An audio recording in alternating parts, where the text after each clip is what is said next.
مرحبا بكم أصدقائي. اليوم رحنا لعند مشبك الصباغ في بيروت على طريق جديدة.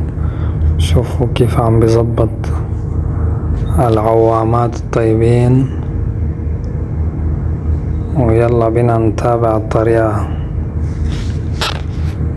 هلا حطهم بالزيت وبعدين شالهم حطهم ببرميل القطر وغمسهم بالقطر. يا عين يا عين يا عين، عن جد شي طيب.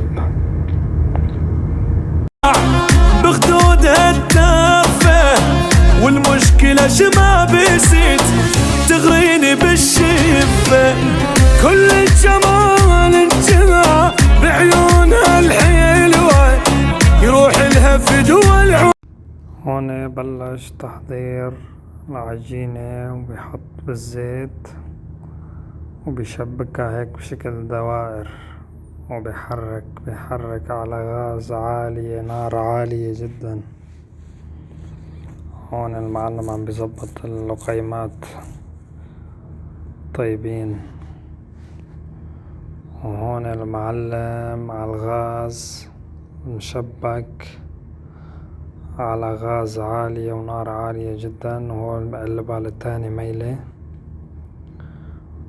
وخليها تتغمس بالزيت تتشبع وتحمر وتأمر. قمرها مظبوط. يا سلام، ليكو ملا منظر. يا عين يا عين يا عين.